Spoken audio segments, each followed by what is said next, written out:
everyone.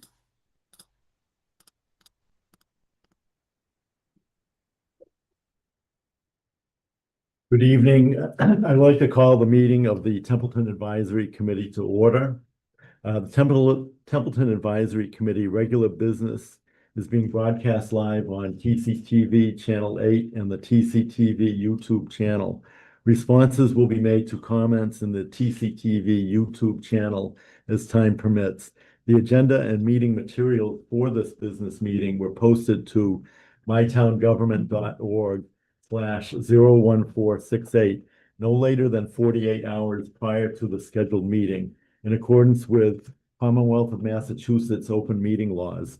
The chair reserves the right to add items to, remove items from, or change the order of the agenda.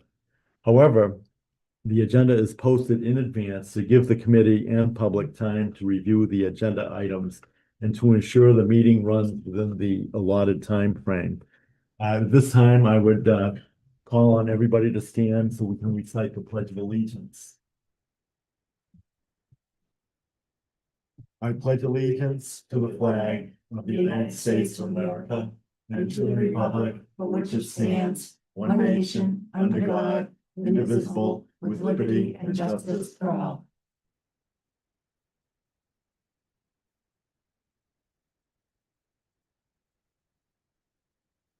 At this time, I do not see any members of the public present. Are there any members of advisory who would like to make comments as a private citizen? No. Okay, thank you. And being no old business posted, I'd like to go to new business. And the first item is a review of the FY 2025 budget versus actual, and a review of the June 2025 budget versus actual. What I would like to do, if this is suitable, is if a member has questions, Jacqueline could take down the page and the line item, the dollar amount, and the reason for questioning that, so that we may come up with a letter type format for presentation to either the select board or the town administrator. And at this point, I think I would like to start, if that's okay. Are you ready, Liz? Yes. You are. So what I'm looking at is the full year summary expenditure budget, the budget versus actual. Okay. And so there are a number of accounts that have changed amounts as far as the budget or allocated amounts. So I'm trying to figure out why. We have, I'm going to start by saying we have a bylaw that says all end of year transfers need to have a combination of the select board and advisory committee to review and approve those transfers. I know I've asked a few questions along the way, and if you look at the finance policy, right, it indicates that the department heads can transfer funds within their department, right? But the bylaw doesn't specify department. It says any, it says transfers. Okay, so there's a disconnect between the two documents. Okay, Say something. As long as I've been on a finance board, advisory board, whatever you want to call it, we always, the only time we got involved was when they were between departments, not within a department. So we'll have to figure out which is correct, right. how the other communities do it. I don't know who makes that determination, but it's been a long standing, I remember I'm for a while, that, that's how it was done. So I don't know if that's right. Maybe we did it wrong. Very possible. The finance, like I said, the Yep. finance policy says one thing. Yep. And maybe I'm misinterpreting it, but how I'm interpreting it is that Yeah. every transfer needs to be approved by a combination of the select board and the advisory. And if you look at and of course, I didn't write down the chapter and subchapter. There are two different chapters within the Massachusetts state law that it looks like it's aldermen get one set of rules and the select board gets a different set of rules. Yeah. And with that different set of rules, it's all transfers. So we may have been doing, I could be misinterpreting things or We could have been doing doing it. it wrong the entire time. Yeah. So I'm going to start with that. And it's just the changes in amounts, all right? They're not, I'll say they're not really significant, but they're there. Okay, so I'll start with the town accountant, page 1. I don't have a line item on here. But it's moving, looks like the personnel accounting has the amount got moved. Nothing. Yeah, so it went from 138,775 to 133. So there was a $5,000 difference, right? I'm not quite sure where it went. So I'll start with that one. Then the employee, under treasurer collector, purchase of services went from 17,650. I'm on the top of page 2. Third line down. Yeah, third line down. So the purchase of services, I'm sorry, was previously 13,650. It's now 17,650. Right? And then you look at the town clerk, going a little bit further down the page, was 113,650. I mean, sorry, it's now 113,650, was 122,650. And the next line was 1,400 and it's now if I can read my own stuff, 578.66. And then the purchase of services was previously 10,250, is now 21,250. And then the supplies was previously 8,700 and it's now 13,521. And then the police department personnel was 1,565,000 and it's now 1,552,500. Right. So, I mean, I could keep going, but the bottom line is these things changed, right? And I don't know why they changed. Some of these numbers to me are fairly significant. I think that when we look at the budgets, now this is with the FY25, that we just finished, right? I didn't go through and compare FY25 budget to FY26 budget.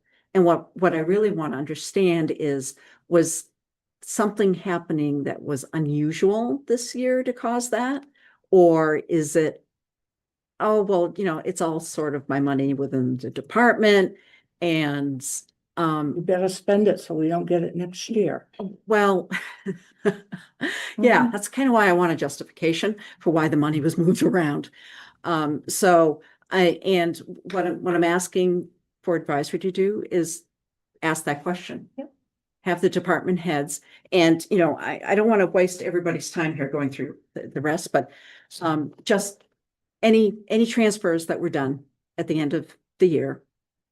Why were the transfers done?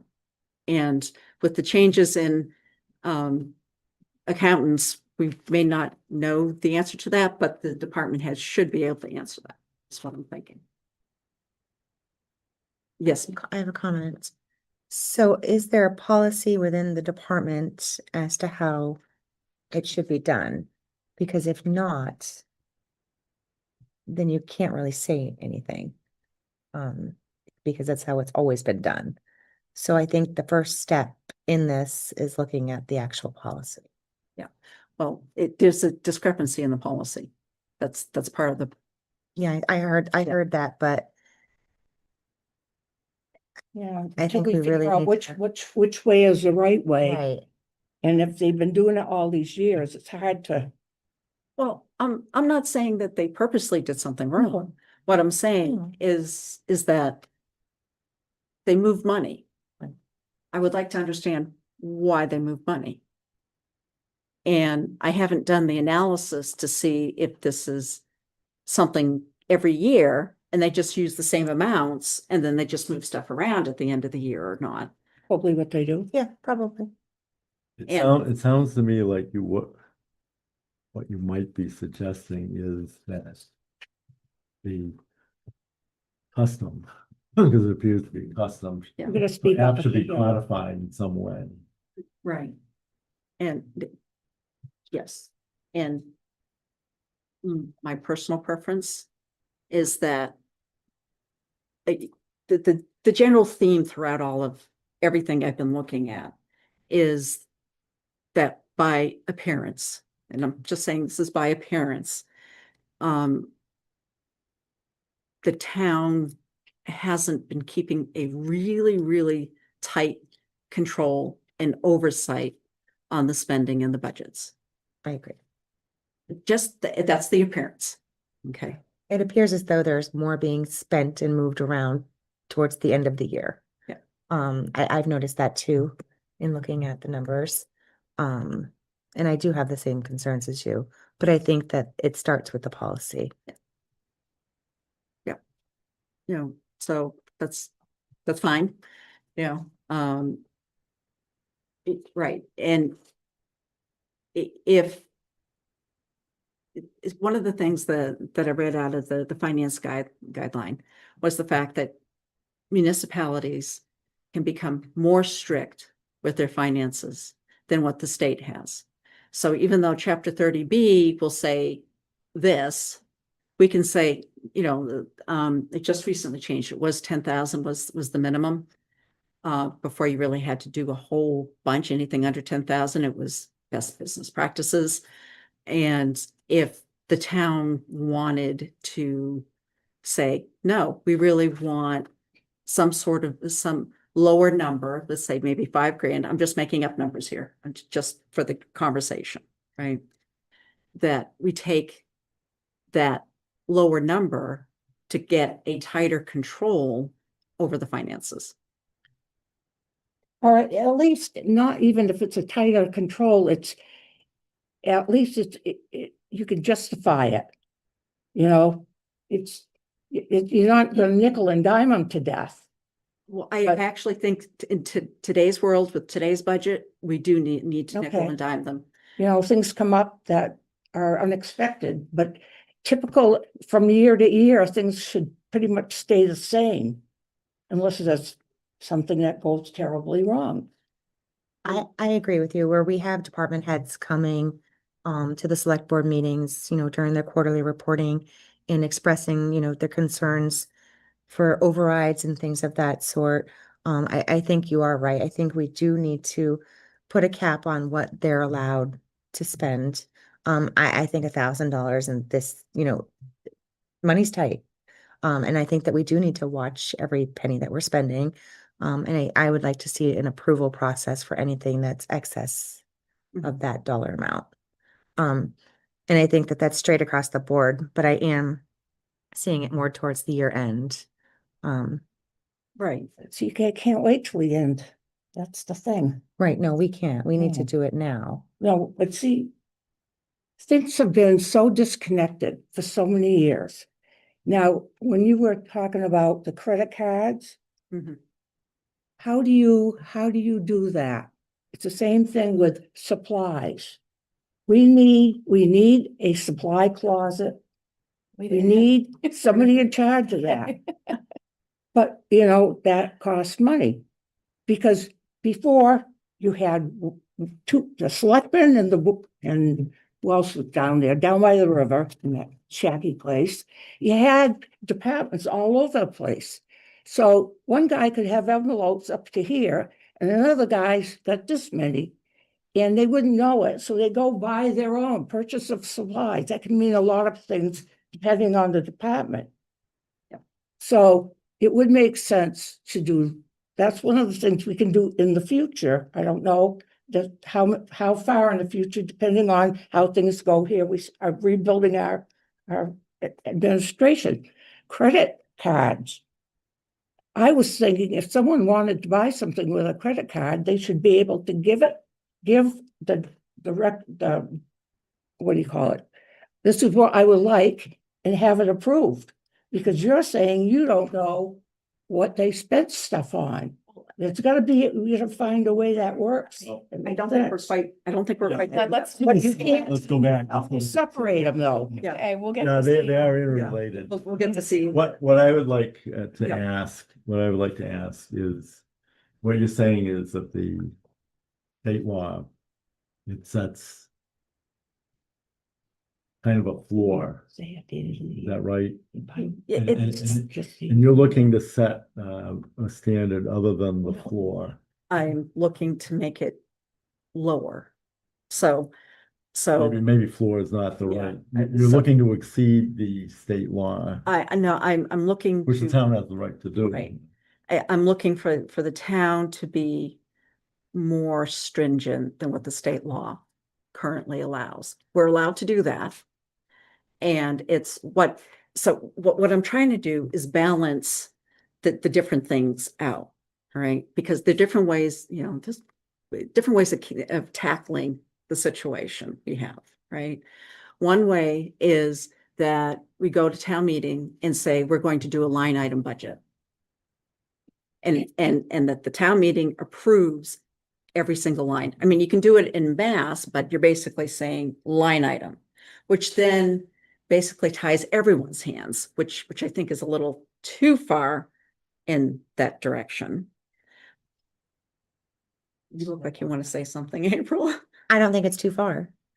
Again, you have department heads screaming that they don't have enough in their budgets. Okay, well, what are we gonna do about it? Let's do something. Right. So what I wanted to start with is saying, okay, let's bring that budget, that line item budget details back to the select board and to the advisory committee, right? Give it a year, see if that works. If that doesn't work, then okay, we'll go to a line item budget. We'll propose that to the town and see if the town will accept that on town meeting floor.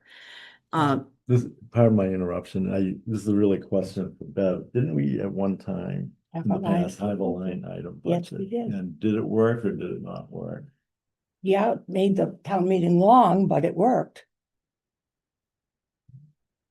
There were times that town meetings lasted a couple days. But it worked. We always had a line item budget for years. So why did the town go away from? Because Is it because the town grew? No, the easy way out. Do that. find an easier way out, easier way to do things quicker, faster.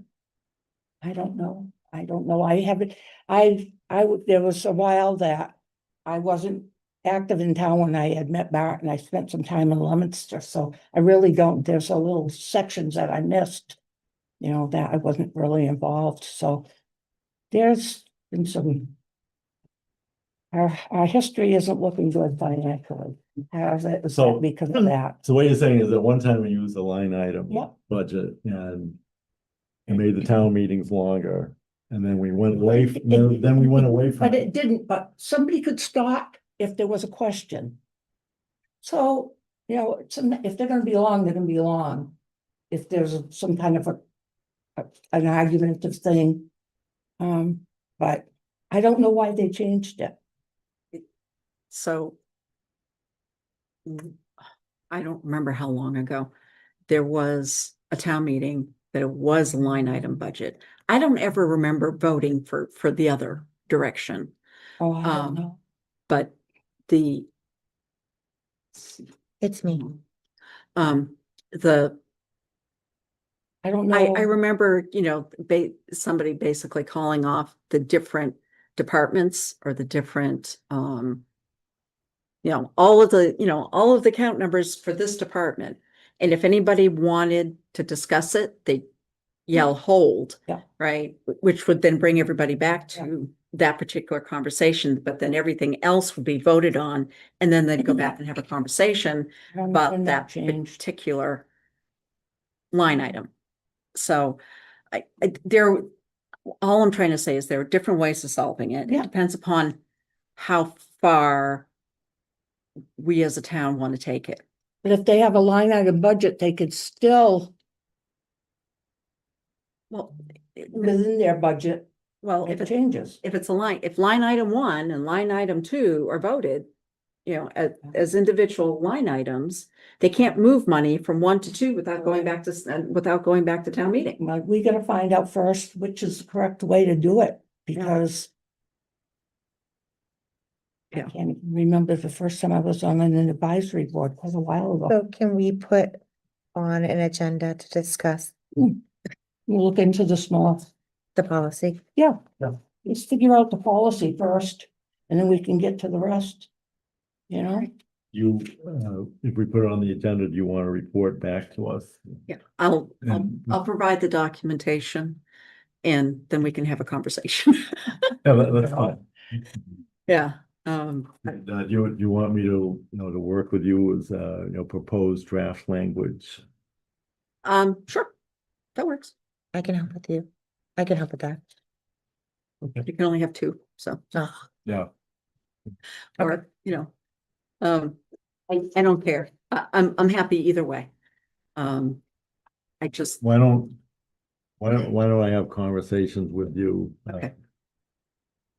To try to come up with, you can come up with the documentations and then together we can try to work on a draft at some time. okay, That works for you? Yeah. Okay. that's fine. That's perfectly fine.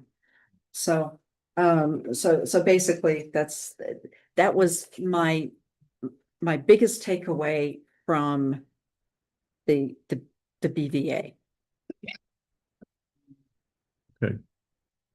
The detail is down here for, Right, concerning the BVA is we just want to, the consensus to go to table that until our meeting in September. yes. Look at it when we're at home and then go through it. Okay. Think, what do you think? Yeah. Besides, Patriots playing tonight. okay, well, we better make this quick. No, so you don't have to brush. Okay, could I just have table this then until our September meeting? So moved. Could I have a second? Second, Thank you. And then I'll. Any further discussion? All right, then we'll vote. April? Yes.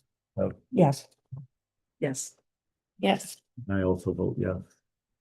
You have all that Yep. done? Yeah. Thank you.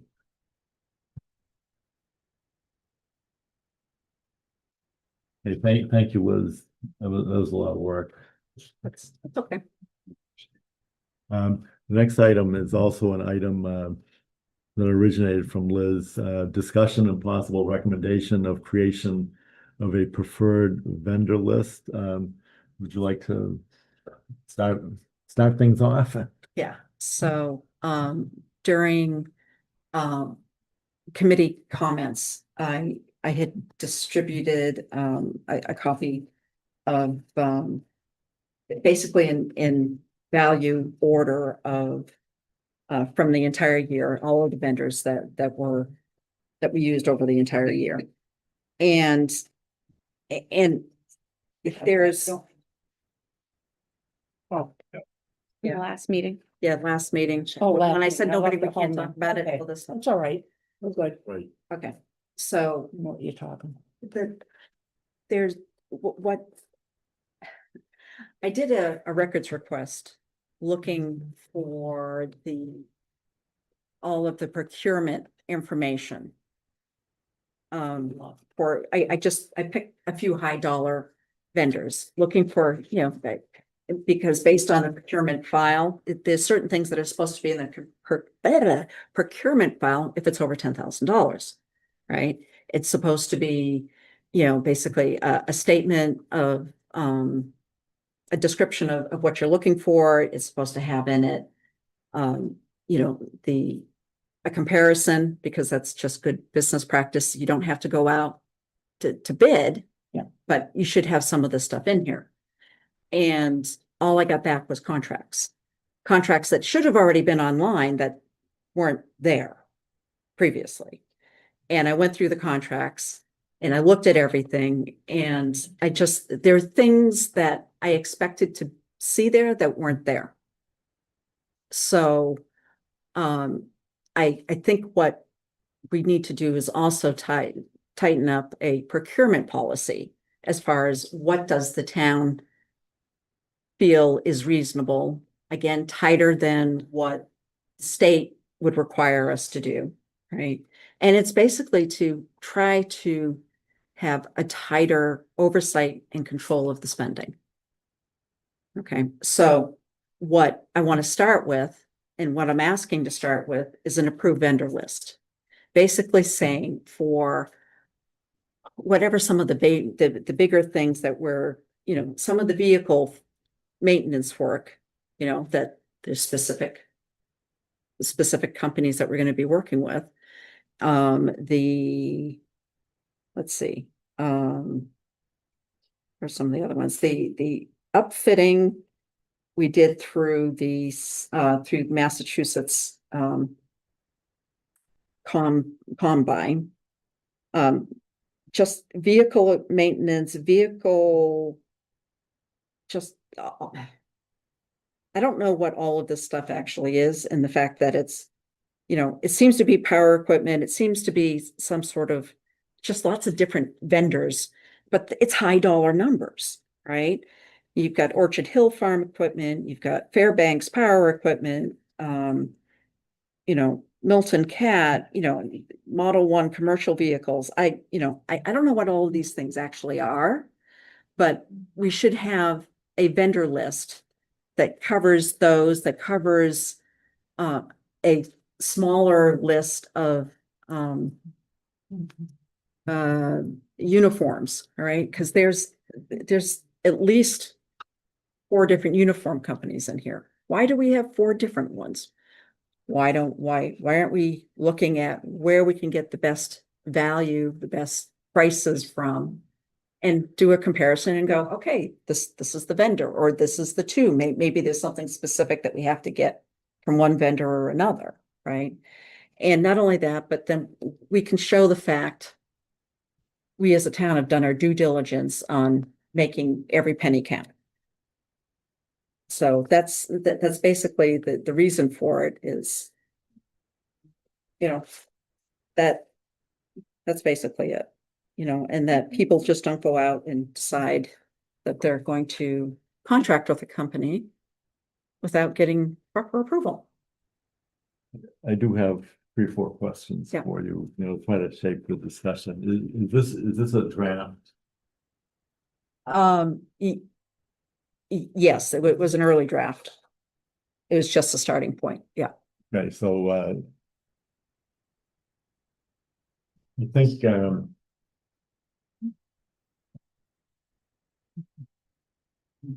I guess my basic questions would be, how many items do you think, in looking through the list, how many different items do you think that the town is purchasing on a yearly basis? And the reason why, and how many vendors, and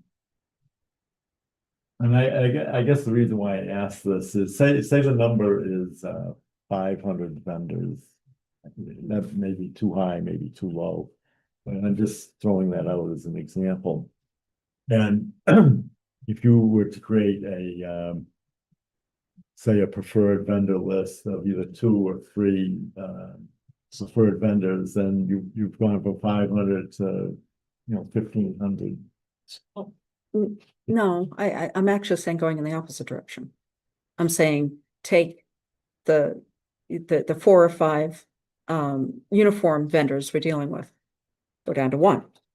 So, Okay. okay, so there's 1, 2, 3, 4, 5.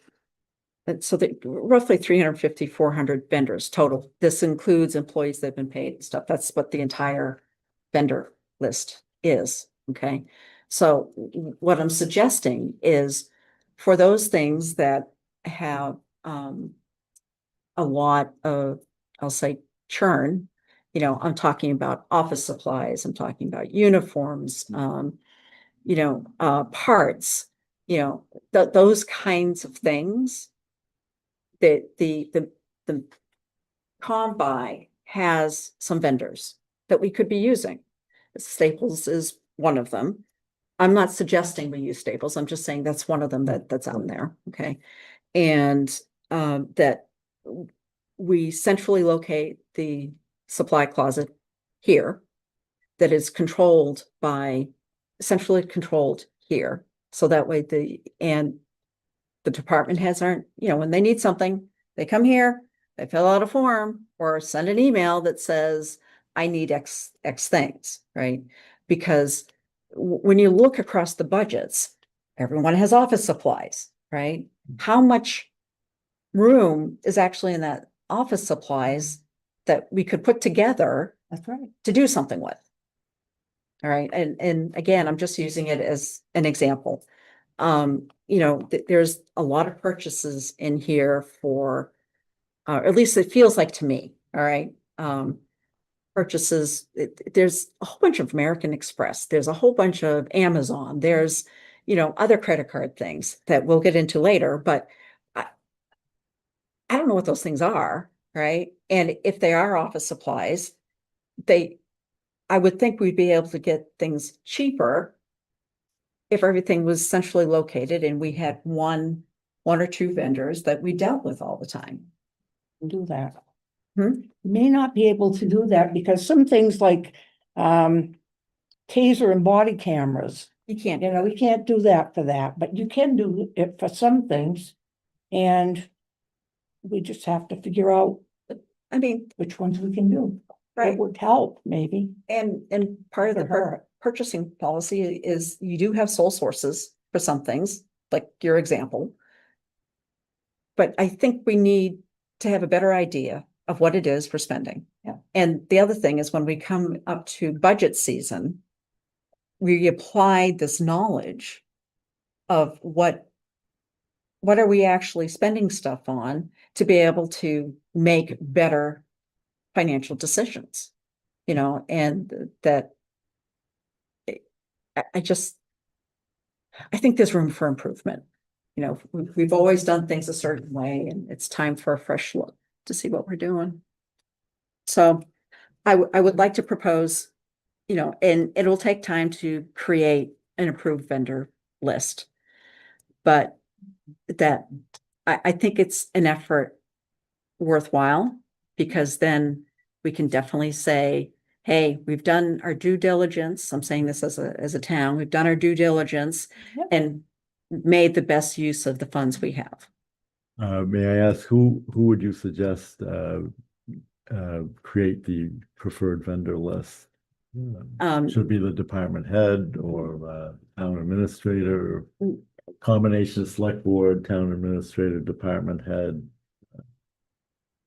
individual citizens? Yeah, I think if we're gonna pull purchasing back here, to be approved, I know that's like the next part of the next thing. But if we're gonna pull purchasing back here to be approved by the select board or the town administrator, then I think that's who would be responsible for ultimately making the list. I don't think it's something that's gonna be able to be done overnight. I think no. that, pulling the purchasing back here, to one individual, they'll be able to come up with a list and also monitor. So if you want to move on to the next, where Yeah. we can discuss that, Yeah. I think that would probably be best, because I think that's where we're at now. Yeah, I think we are. The other thing is with the certified the Massachusetts I always forget the initials, purchasing officer, right? They go through the certification and they know what the rules are for how to do it. So I would think that person would be very much involved in ensuring that the list has been properly vetted. Yep. You know, because there are examples in here where it's gone over the $10,000 amount, right? Over a couple of different purchases. And there's a contract signed by the department head. Are you talking about purchases in regards to Services. you're talking services? Yeah. So that becomes a legal issue. So I think where we see those, that needs to be brought to the select board's attention. And it definitely needs to be addressed. Because we can't have contractors or department heads or whomever, splitting up their contracts for services to stay under that threshold. Yes. So, which means to do that, we're going to need access to all of the contracts to see exactly what's They're in them. not online? No, they're not all online. The one that I'm referring to is online. But it wasn't online until I asked for it. So, Okay. okay. Do you wish to make a recommendation tonight, or do you want more time? My What is the my next step? general recommendation is that I think the town needs a preferred vendor list. Okay. I'm perfectly happy with the suggestions made tonight as to how to go about doing it, but I think we need one. So, I would agree with you. I feel that we need a preferred vendor list. I think as far as how to shape it and the other details, that's really a question for another day. But if there's no preferred vendor list, you gotta start somewhere. My only concern with that is if they can, so where the budgets are so tight, I honestly think that where you may be seeing a flexibility in companies being used is that they may find something cheaper over here opposed to buying it over here. And I think that if we have that preferred list as far as services, you may have somebody increasing their pricing knowing that Yes, they're yeah, gonna get the that's- business yeah. anyways. So that's a concern of mine with the preferred vendor list. That's Right now, we good are giving possibility. them the flexibility to shop around from a reasonable price. well, what I'm saying is you do the shopping around beforehand. Okay, That you do this review.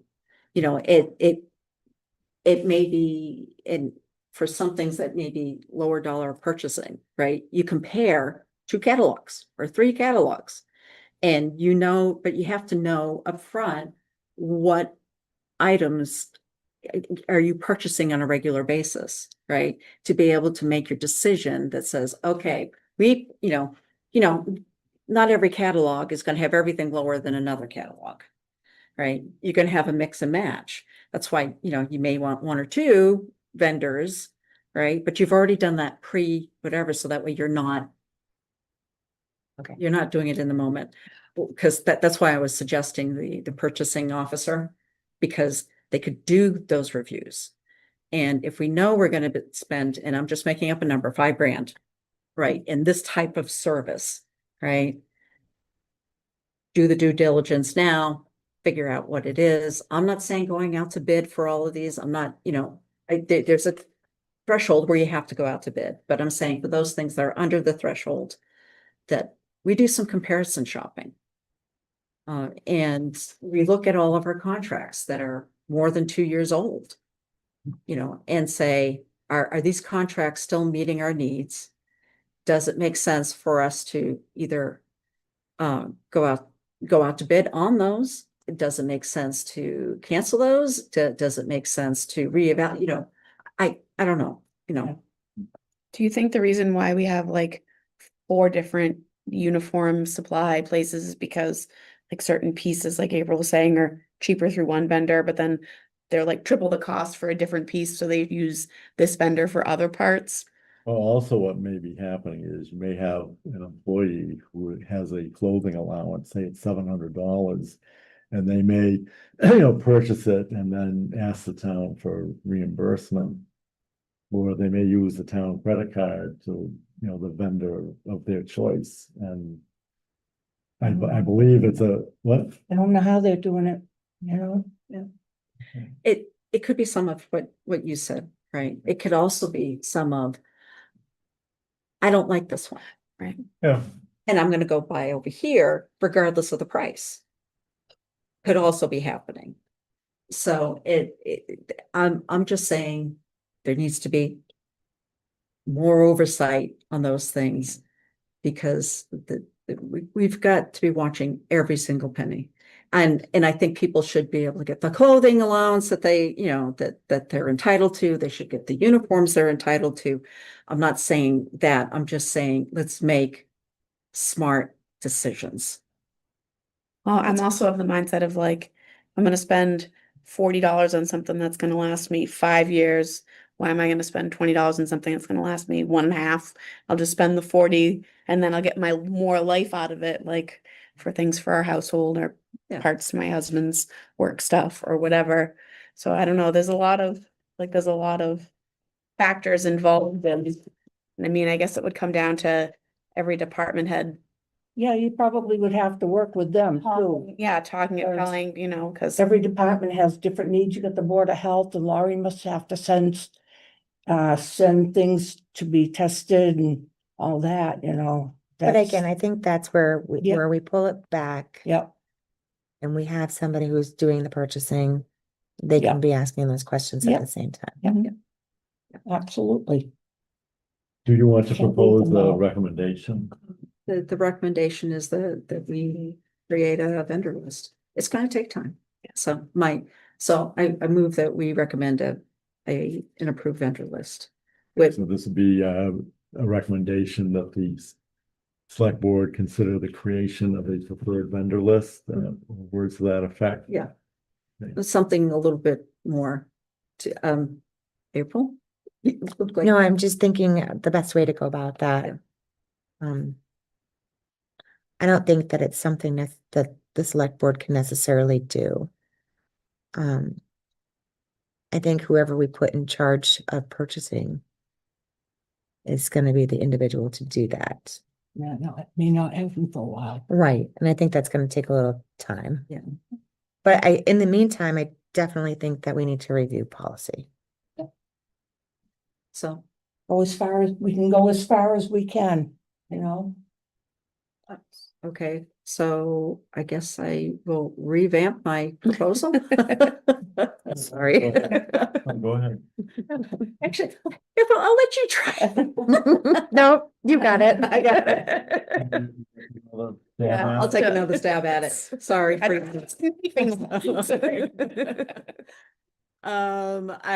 propose that we work, let me work through the words first. okay. That we, how do I read this? That we, make a proposal to the select board for an approved vendor list. But when we do that, we will also propose a policy statement to go along with it, that they can then start with and decide to do whatever they want with. Is that kind of what, Yeah, does that? So I'm saying, Perhaps in your motion, you could, if I may suggest, you could combine both the recommendation that the select board create a preferred vendor list and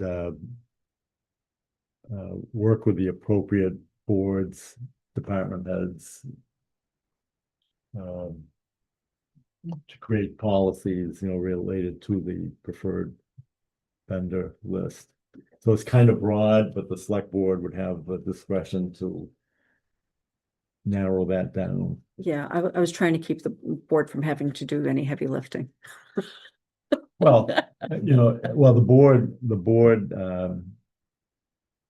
they certainly have the discretion to designate Yes. who would do the heavy lifting, and I guess that's what I'm trying to arrive at, is that, they can designate somebody to create the preferred vendor list if they choose not to do that, and also, recommendations, policies. I'd like to put something forward to them, basically saying, here's a recommendation that the town needs a preferred vendor list. Here's the general ideas behind how to go about doing that, and then give it to them. Could Here's- we, Here's what I'm gonna suggest. Okay. Yes, ma'am. That Liz writes something and that I will put it on our letterhead and then we can print it and vote on it at the next meeting. and I can work with you to write that. Thank you. I would recommend that we review the policy, and in that we incorporate the recommendation for a proposed vendor list. So that, just, Her and I will work on that. we're just gonna then now vote to table it till September or October, like whenever, so that we'll read it again. Yeah, I don't wanna let it go. I'd like, No. by September, we could come up. I don't want to let it go either. No, but it was like, there's something then we could sign off on for. Yeah, and then we can just send over our recommendation. Yeah, hopefully you can come up with something, and then at the next meeting, we just look at it. And if Approve it's it and good, send we it. just Yeah. vote it and- We can send it ahead of time. People can make their own comments, Yep. come to the meeting. We can discuss it at the meeting. Yeah, you gotta be careful with open meeting. No, law. no. I'm not saying share comments. I'm saying Send it Look individually. at the draft. look at the draft, write up their own stuff Yeah. with themselves Right. only. And then basically, uh, it's easier for somebody to look at stuff and go, let's change this, let's change this, let's change this. We have a chance to think through it and chew Yeah. through it, and then come to the meeting. Beforehand. So then Yeah. I'm gonna make the motion then that we have a draft to discuss for September. Sounds like a plan. Okay. That's my motion. Do we have a second? Second. Those- Okay, that's fine. It's Assume there'll be no further discussion. April? motion to, Oops, sorry. it's fine. Create a draft for next meeting.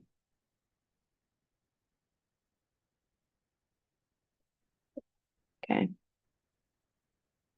We good to Actually, have this place running like a business. You know That's that, how it though. needs to be read. We need to vote on that. Okay, Yeah. all right, so Liz made that motion, and then Bev seconded it. You have that? I made the motion, Oh. create a draft for the next meeting, seconded by Bev. Okay. Any further discussion? Nope. All right, there being none, I'll call for a vote. April? Yes. Yes. Yes. Liz? Yes, I also vote yes. Thank you.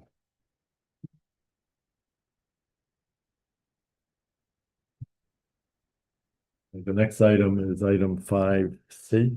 Yeah. This is a discussion of possible recommendation concerning credit card policies and use of town credit cards by town employees. Mhm. And this is also originally suggested by Liz, and I'd like to give you the opportunity to speak first. So, this is just my opinion. I feel like we have a couple of black holes here of things where, American Express, $88,169.30 was spent through American Express.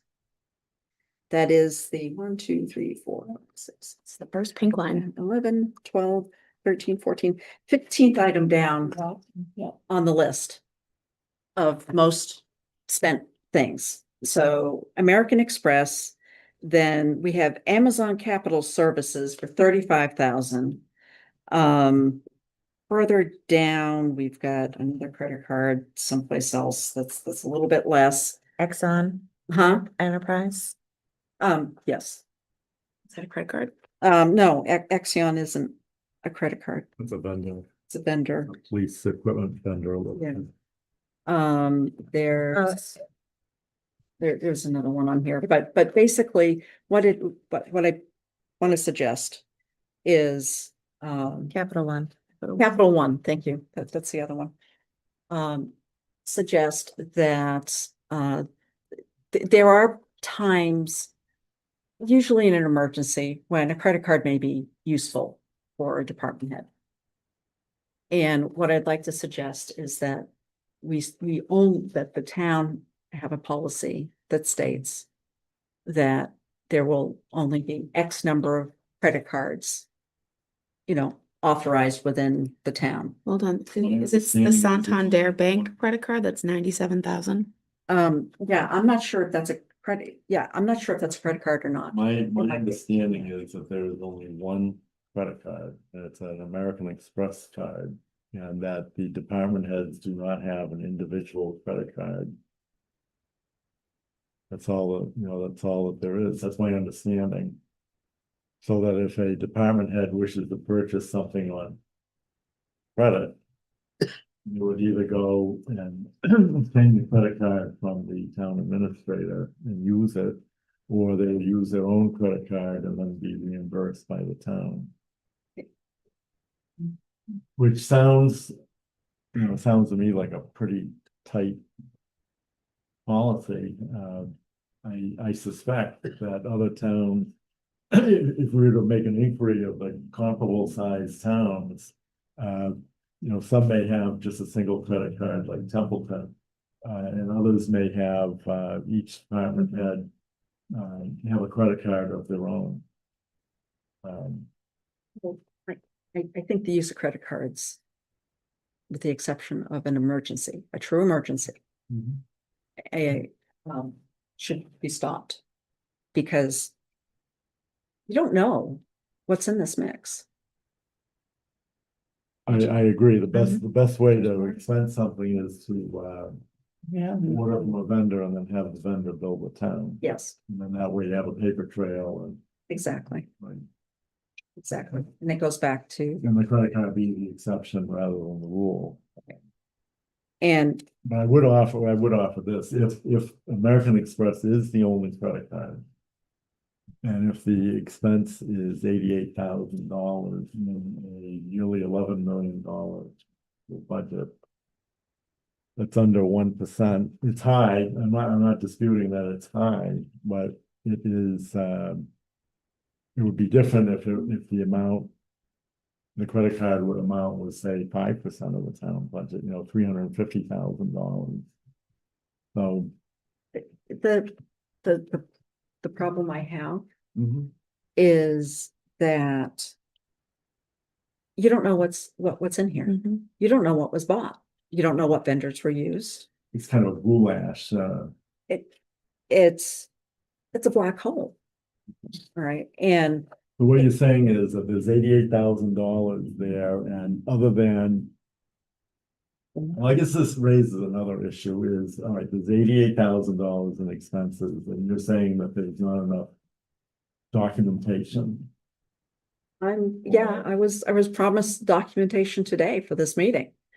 And didn't get it. So And I guess my other question is, related to this, is that ultimately a credit card purchase would, should go, and maybe you can correct me, Bev, if I'm wrong, but it seems like a credit card purchase, say buy $500, spend $500 on, I don't know, cases of motor oil.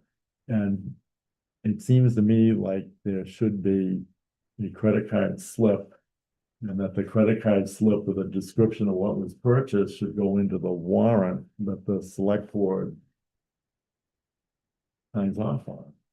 Would think so. Am I right? So is that not happening? I No idea. yeah, I don't know for sure what's happening.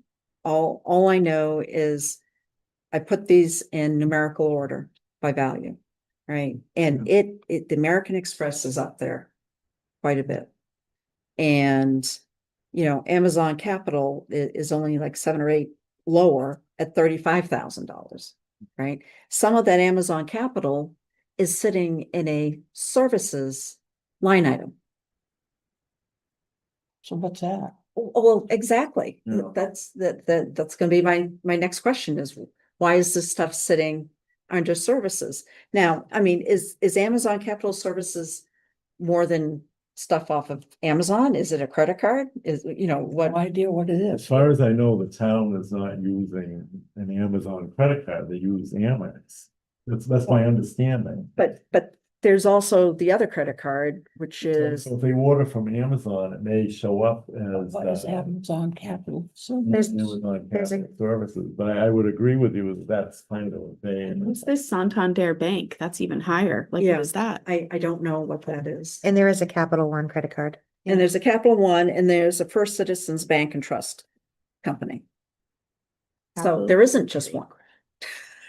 But I mean, maybe I'm completely wrong in what these descriptions are. it'd be nice if you had somebody had given you an explanation. Yeah. It would have helped. It would help. Yeah. It would definitely help. It, you know, if we had an approved list, I would know what some of the stuff was.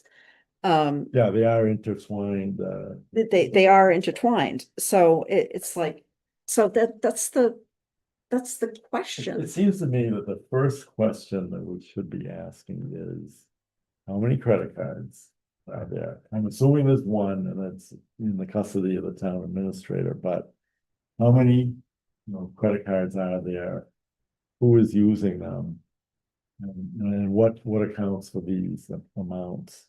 Yeah. Because I do agree with you, that the Amazon Capital Services and the American Express, you add those two figures together and that's over 1% of the budget of those two line items. Okay, Well, I time look, out. I look Yeah. at those and I think to myself, that's a police officer.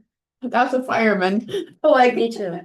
Amazon Capital Services is an Amazon entity responsible for the pay by invoice payment option offered to businesses on Amazon platforms such as Amazon Business.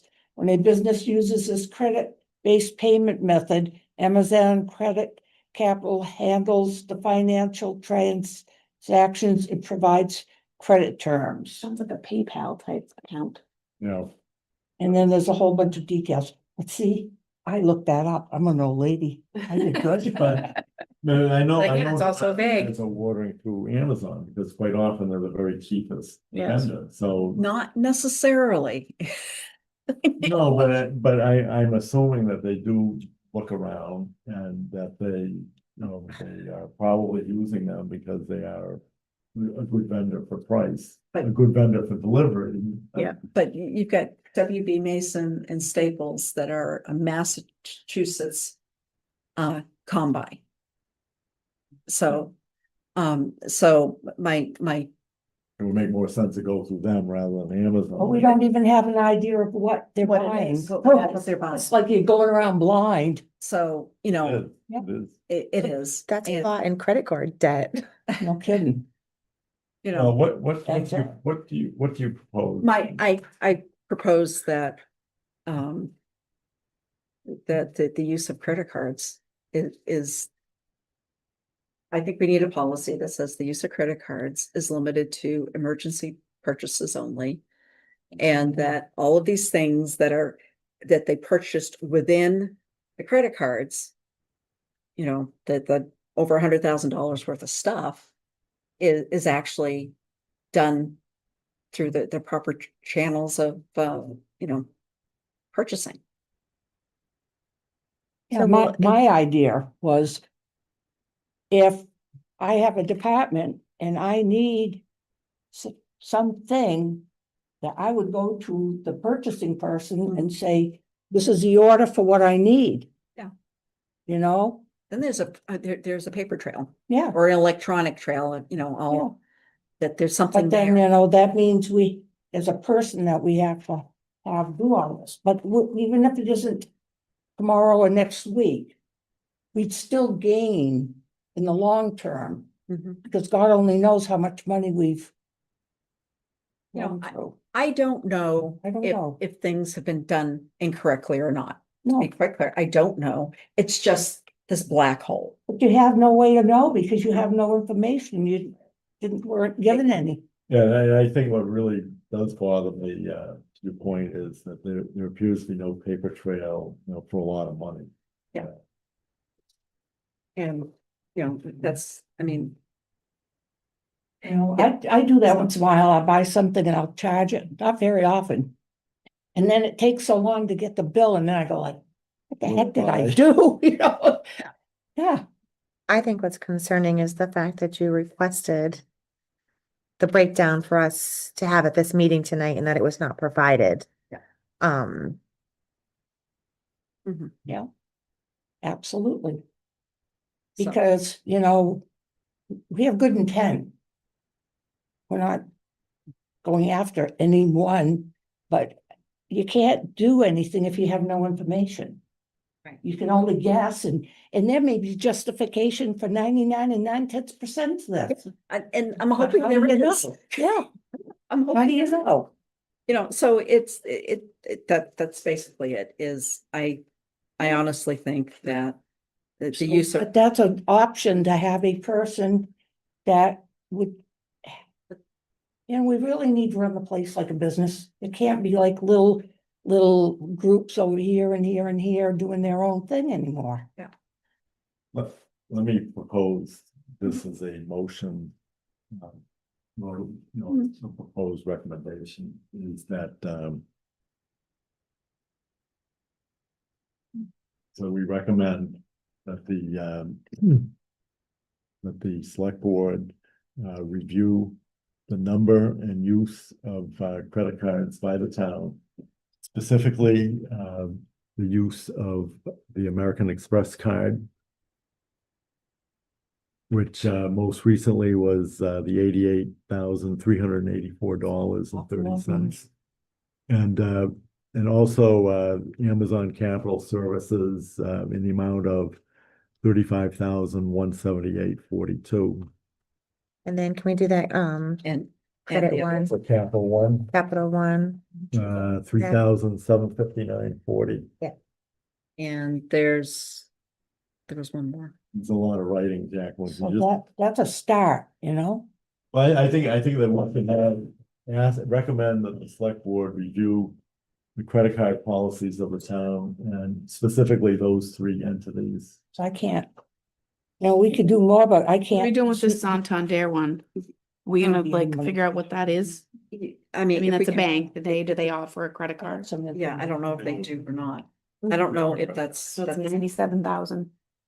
You won't believe. yeah, is that, I don't know if that's a credit card Yeah. or if that's a debt somehow that the town has. Right, it could be a, Well, Bonus geez, on- that's on- is so Yeah. far ahead of where we Right. are. So. okay. Can you read back the motion? We recommend that the select board review the number and use of the town credit card, the Capital One Services, AMX, and is it the Capital One Trade Credit? What is that? Do we? Capital One Trade Credit? Yes. And First Citizens Bank and Trust, Is that another? that's, You highlight that? First Yeah, Citizens Bank and Trust. Okay.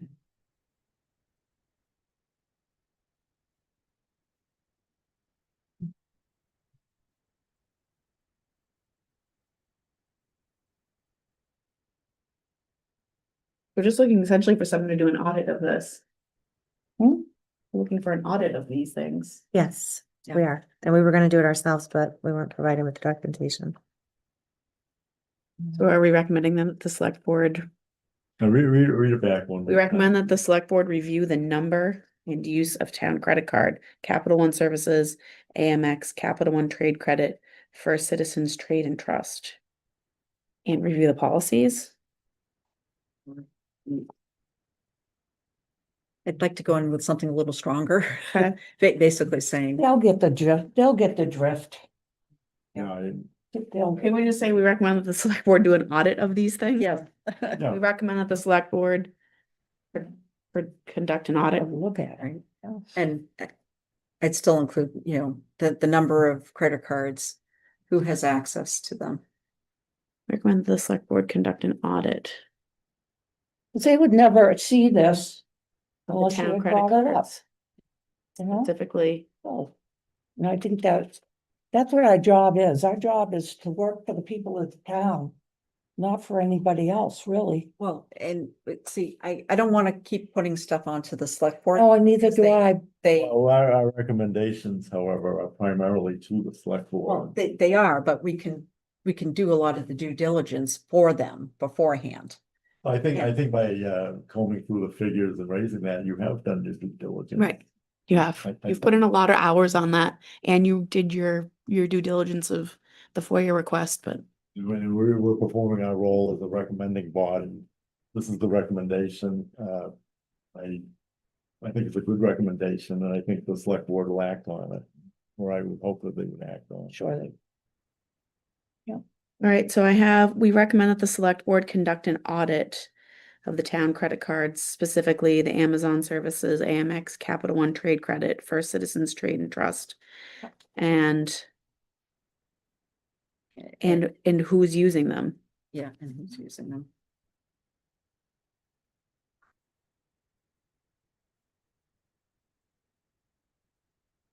Because there's definitely more than one credit card in town. All right, is this language? And for we're what? able to- Sounds Does good to that, me. does that language sound? Okay, I'm gonna read it one more time. Yeah. Clean, ready? Okay, Yep. ready? We recommend that the select board conduct an audit of the town credit cards, specifically the Capital One Services, AMX, Capital One Trade Credit, First Citizens Trade and Trust, and who is using them and for what purposes. Can we adjust that Yep. and request that they bump it up against the credit card policy? There isn't one. Oh, yes, you're right. I'm sorry. That's what we're gonna work on. We want a credit card policy and a purchasing policy. that- But- Well, if the No. audit is conducted and then, yeah, and then the next steps would be then when that comes back, then we can recommend a credit card policy. No, you had mentioned, that there's only one credit card. So with that being said, the town administrator is supposed to have that one credit card? And why, who made that decision? Where did that come from? I don't What's the know, I don't know if it was custom or a select No board idea. vote. I do not know. Okay, I do not know. There's nothing, I don't remember seeing anything in the finance policy. No. I think that just, this is a lot, and it's a lot for the select board to take on. But I think unfortunately, people have just been running amok for so long. Yeah, They've got, Well, as I said earlier, yes, we're recommending to the select board, but they can delegate whoever they wish. okay, No, they could delegate Rosella. Oh, they could delegate us and we could do it. Yes. yeah, all we need is Yeah, they could information. delegate, Yeah. they can, make an appropriate delegation. One, it could be us, it could be, Roselli might be, yeah, because they have Okay, to, good. they have to put in for the record request so that we can do our job. all right, so is the motion as Jacqueline read it, is that Yes. suitable? Yes. Any further discussion? No. Okay, I would ask for a motion in a second. If you could just read the motion and. Okay, I'll second it. I'm motioning that we recommend that the select board conduct an audit of the town credit card, specifically the Amazon Capital Services, AMX, Capital One Trade Credit, First Citizens Trade and Trust, and who is using them and for what purposes. I will second that. Any further discussion? Okay, you ready, Jacqueline? Yep. All right, I'm gonna ask for a vote, April Yes. Yes, and Liz, Yes. Jacqueline. Yes. And I also vote yes.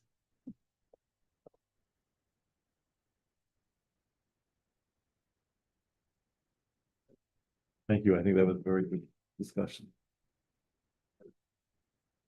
Next item is 5D.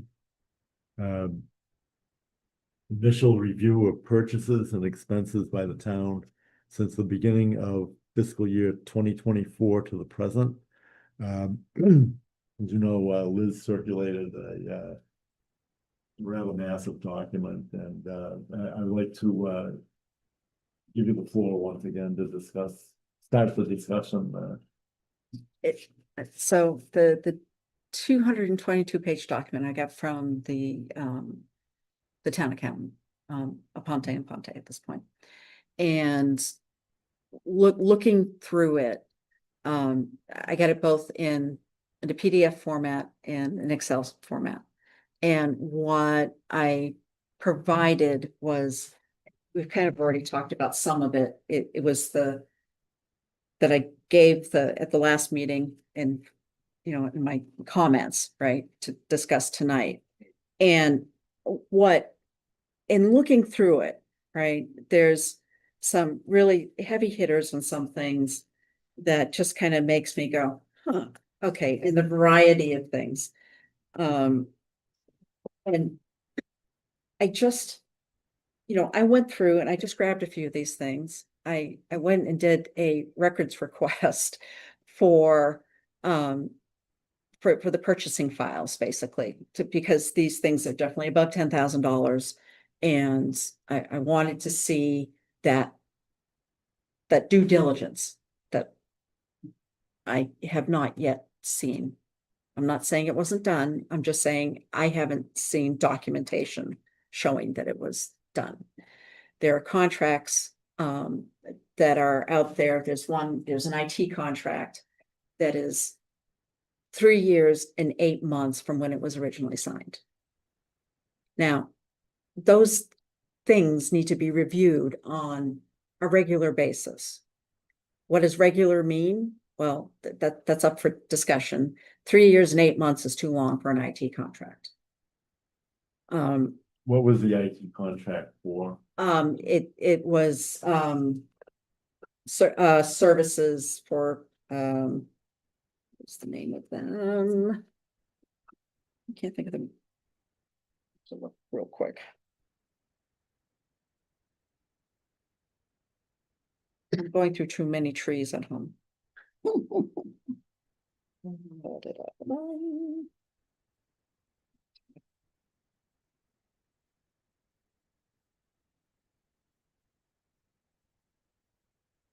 If you can't find it, it really leads to my next question, which I've noticed this in going to many budget meetings. Entree, that's who it is. Entree. It's Entree.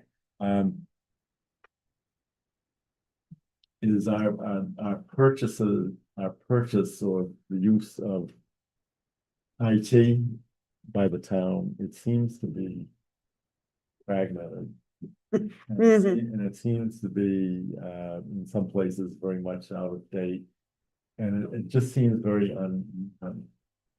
And my gut feeling is that the town is probably spending more money than it should. And that, we probably have software that is too old or not used enough, or and part of this is due to what I've spoken of before, is the decentralized nature of the town. But the other part is, and I just would ask if you could speak to this question, is there a way, because you work in the industry, is there a way that the town could make this seamless and just have one? Well, so there are two schools of thought in the IT industry when you're talking about major systems. You do what's referred to as best of breed, which is everybody, gets exactly what they want, right? And you figure out later how to get them to talk to each other, right? Which we seem to have, right? The police department has their specialty. Assessors has theirs, the accountant, treasurer, they have theirs. Now you've got, DPW with theirs, right? And I think even cemetery has their own, right? And I have yet to ask the question if any of these systems are talking to each other. My guess is they're probably not. But I don't know. I haven't asked the question. I doubt it. But when you look at it, there's most contracts have a maintenance fee attached to them. And it's usually based on a certain percentage of what the original price of the software was. It could be 15%, 20%, 30%, it could be, it's whatever. It kind of depends, right, on what it is. Well, this leads to So- another question. I'm sorry to interrupt, but it is that I am aware of a software contract that the town, entered into. And the contract was for maintenance. And then, the vendor has come to the town, the department head, and said, we don't have the parts, can't maintain it anymore. So the department head said, we got a contract. I said, well, too bad. And to me, that is kind of a name. Can you speak to that? Well, we have a contract. Depends upon what it says in the contract. Depends upon how the contract was written. Did the contract get approved by town council to make sure it was in the town's best interests? Or is I there, get the feeling that these contracts, and I have not read Yeah. through them, but I get the gut feeling is that the town is not negotiating on a level playing field with these companies. Is that your? yeah, that's my impression, is that we're not. We as a town don't seem to do a good job of doing that. And so with your original question, you do the best of breed or you get one that does everything. And when you get one that does everything, there's going to be about 10 to 15% on average that it's just not going to meet everybody's needs, right? So, And I've lived through that. I mean, I lived the conversion to SAP, which was Yeah. very, very rigid, very, very good. rigid, yeah. But rigid, and I just beat my head against the wall sometimes. But there are also certain parts of the town that it is a very niche type requirements that they have. Which would be I would think the assessors would be a niche type. Right, exactly. And You then, know, and the accountant, they probably have a specialty municipal software just for accounting. exactly, but I don't think, and I can't find any place, and no one has said anything where they've kind of looked going, all right, we've got this company that does these things. Are there even two of the departments that can be using the same software, right? And I don't think anybody's done that analysis. And The other wrinkle is, I bring this up, you probably heard me bring this up, is that I think the future is grow big, or you're not gonna get funded by the state or get grants or whatever. And I've just often thought that the IT function, I mean, every town has the same set of problems with the same types of IT. And can you speak to that? Is there any, it would make sense to combine with Gardner on certain things, Winchton on certain things. I don't think so. I actually think that we have to look at our needs, right? Our security needs, our just the overall functioning needs. There's certain things that depending upon how the licensing is actually structured, it becomes more expensive depending upon the number of seats you have. So the number of either the number of people that can be logged in at the same time, or the number of people that are given rights to something, to have access to them. So it depends upon, Too many variables. there's a lot of variables. And I think that And whatever cost savings there may be. it's offset. And we don't, I get that. again, in my opinion, I don't think we negotiate well with other municipalities. Can I say something? Sure. I think all of the things we're talking about is because we've never had a leader that speaks to every department. I don't know if a town administrator would even do this. I don't know who would, because everybody is spending for themselves. The assessors do their thing. The accountant does her thing. Yeah, and but you understand what I'm saying? There's no one that would say, look at guys, no matter what it is around here, whether it's purchasing, whether it's anything that everyone uses, they've all done their own thing. Thank God they've managed as well as they have, because there has been no leadership. Well, I think what you're going towards is suggesting that maybe there should be an IT officer. I was just We're not gonna say, big enough. can't do do we not that have because somebody they're who too small. runs IT for the town, or no, like, I don't think. something breaks, like what happens? No, well, everybody takes care of themselves, I think. Or an Like outside like vendor you, would you got not. TCTV, they take care of their own stuff. And the assessors take care of their department, so it's all fragmented. Yeah, I also think Positions. that every town employee should have, whether you are paid or unpaid, should have your own email address too. I also think that's a flaw in the IT problem here in town, and that, I again, maybe think there's, raise that. Yeah. issue. Yeah, I still don't have one. I don't either. You know, it's there. I don't need another one. I can't take care of any of that.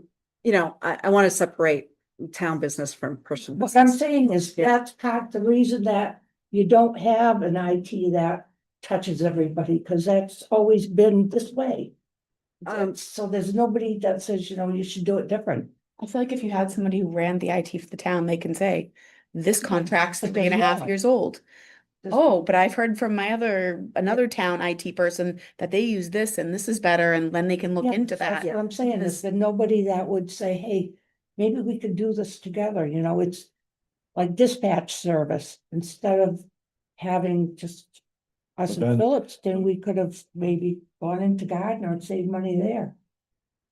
But then if you have an IT officer, you'd You're have to gonna pay pay them. somebody, And right. you're gonna save the money that Yeah, you pay the but officer, which is The not same big. thing with the purchasing person. Oh, but Exactly, Yeah. exactly.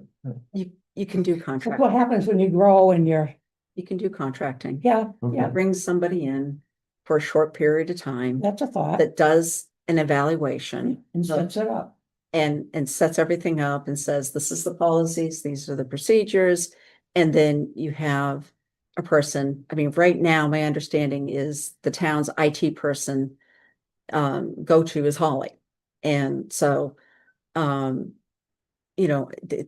we have one, right? And it's a case of, you got to get somebody in that's knowledgeable for at least a short period of time. Yep. Just go through everything and say, this is the recommendation, to make sure that we don't get hit with,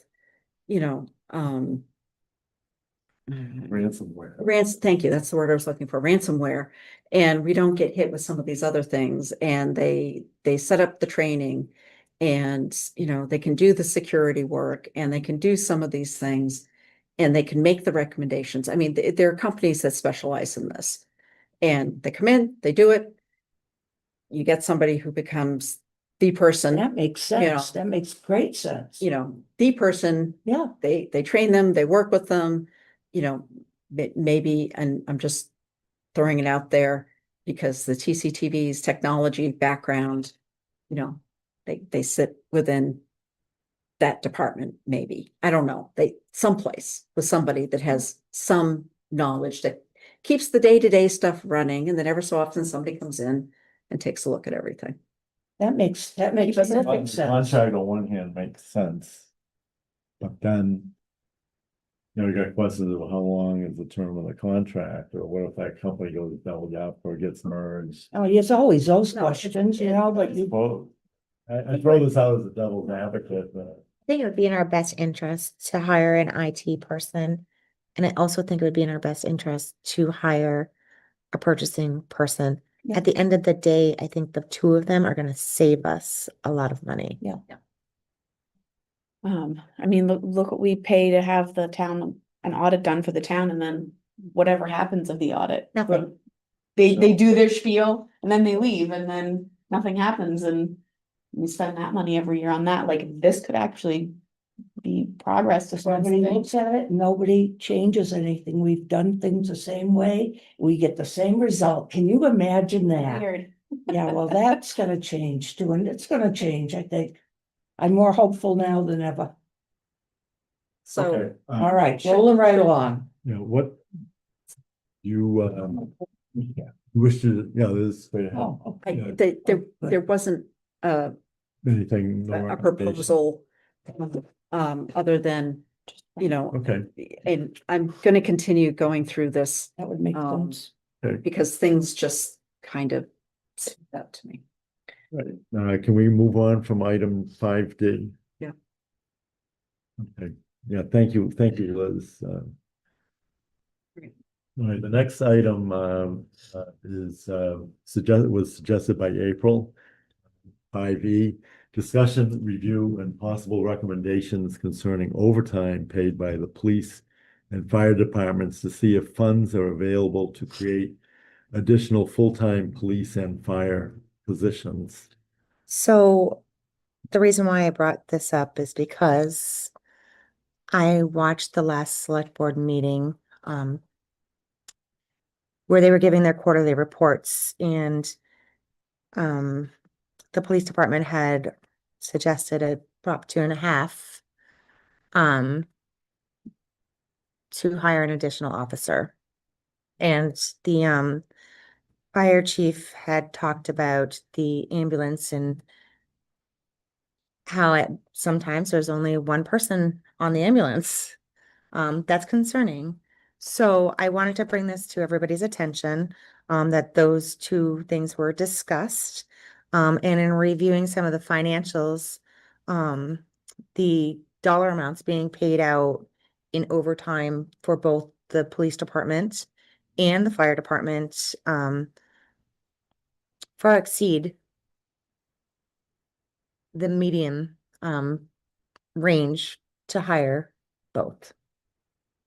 So, I didn't, I was kind of taken back by the fact that they had come and mentioned a Prop 2.5 when looking at those numbers. The funds are there. And I just wanted to make everybody aware of that. I would like to address this at some length. It's an item I've been very, very concerned about for a long time. And I have come to look at overtime as a choice, whether explicit or implicit, as a choice by select boards, by us in advisory, is that you have overtime because to hire somebody, every person that you hire is you pay a base salary and then you pay benefits. So the fire department, the ideal number for the fire department is to increase the fire department from the present 6 full-time members to 11. And the first issue that comes is that you would have to pay for the overtime. Just let me go. The overtime that you pay is probably the equivalent of at least 3 positions. It's a big, there's a lot of overtime. The problem is in adding people is that you have to pay the benefits. I kind of looked at this with the fire department. There are some basic problems or issues that I want all of you to think about. Is it takes a long, long time to train a paramedic, and there's very few of them. And half of the full-time salaries are paid through the ambulance receipts fund. So the question is, how many positions can you fund? Additional positions can you fund through the existing ambulance receipts? And I believe that you can fund probably 1 position, and that's it, because the receipts are more than likely going to level off in the future, not going to continue to grow. They've grown from $200,000-$300,000 8 years ago, and now it's $600,000-$700,000. So it's almost tripled in just a few years. But I don't think it's going to triple over the upcoming years. I think that number is going to flatten out.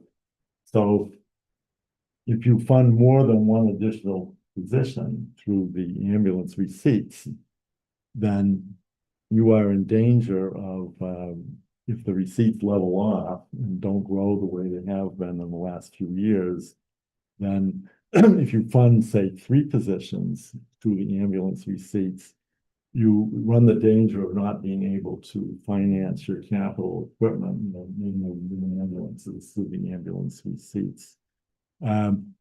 There's also, you can look at, one of the things not having enough people is that you have to have mutual aid calls. This is for the fire department, is that if you only have, 1 or 2 people on a truck and you have 2 calls at once, you have to have mutual aid, and it's generally a payment to, or it's picked up by Woods Ambulance.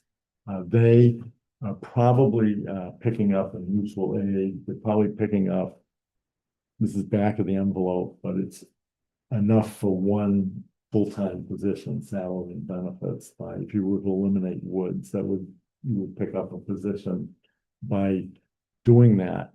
But there's another school of thought, is that the mutual aid payments, to Woods is not enough. Is not enough to fund that 1 additional position. So that's kind of questionable.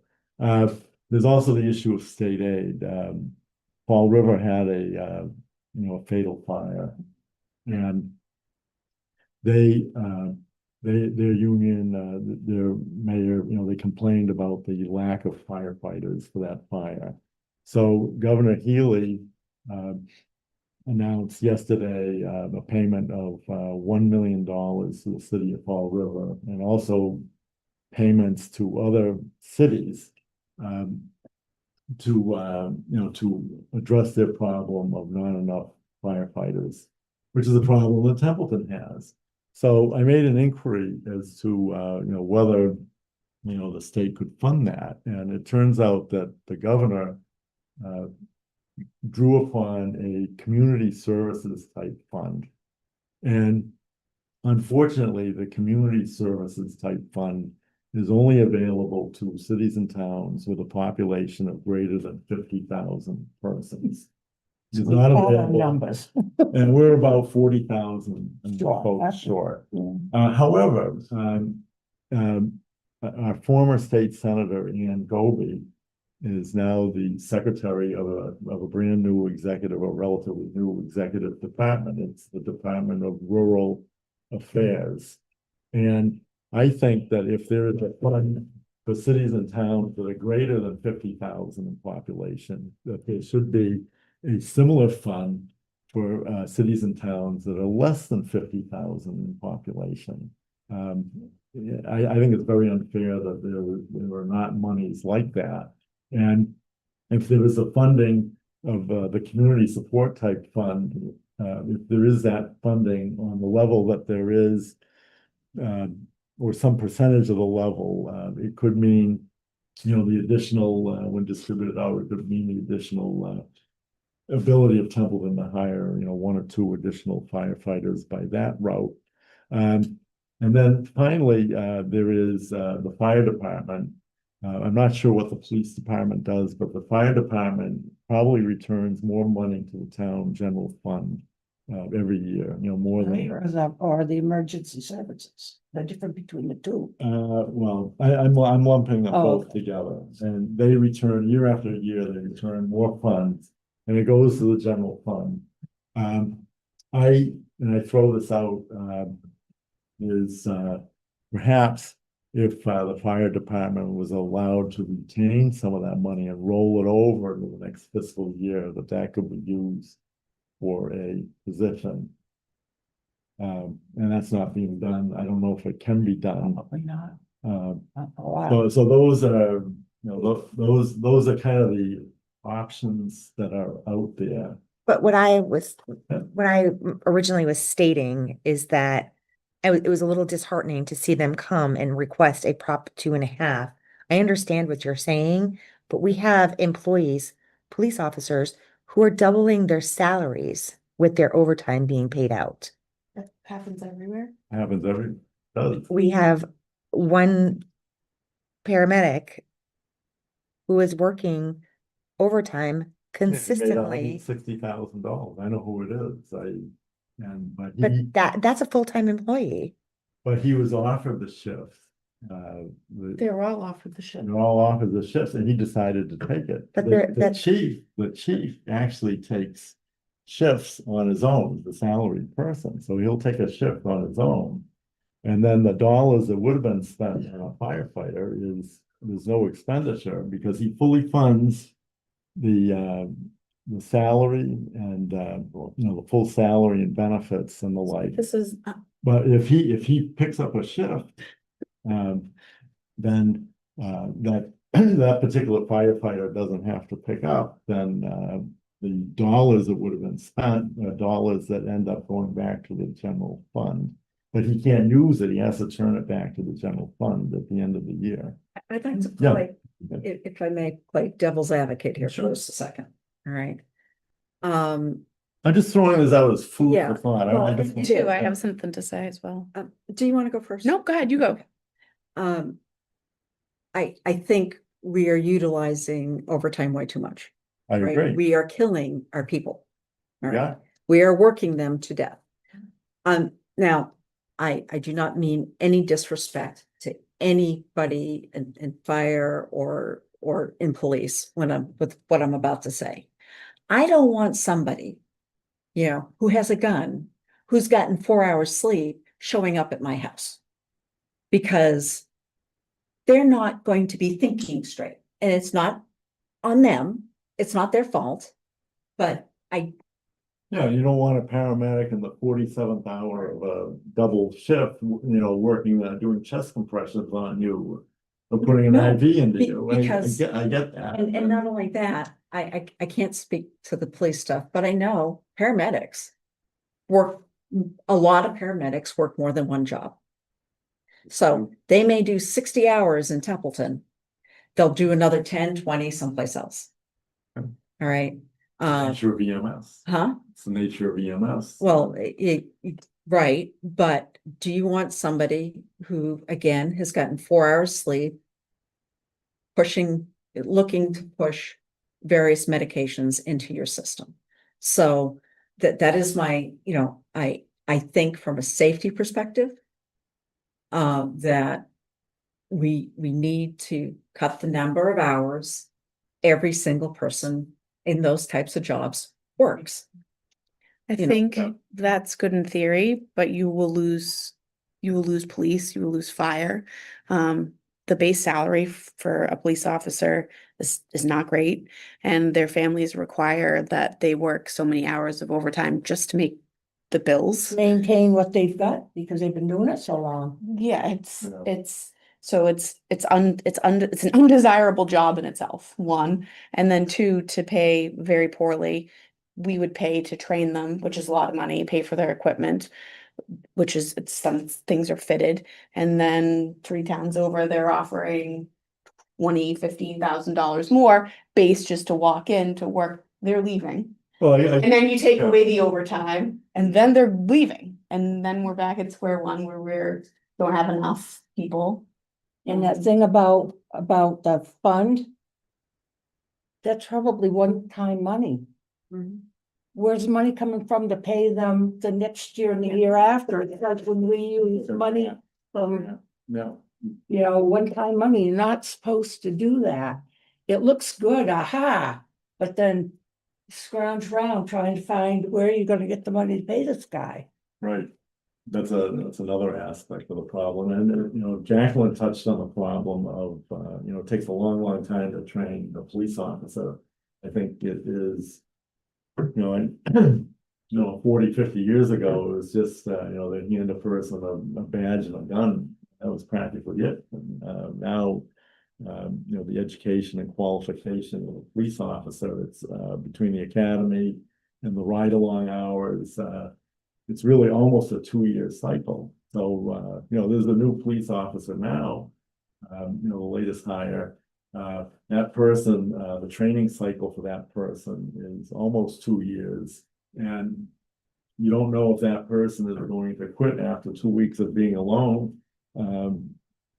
you don't know that, and if that happened, then the town has to start all over again with a 2-year cycle. We don't have a lot of, It's difficult. we don't have a lot of problems in Templeton as far as the police department goes. They have calls, but we don't have gangs, we don't have a lot of the stuff that goes on. I mean, they're on the Baldwinville Road doing speed traps. But we're all talking about the overtime. Yeah, Yeah, okay, right. but I thought we were But- talking No, about but- getting another police officer. But well, Yeah. exactly, but they're saying get another police officer through a 2.5 override. No, Right.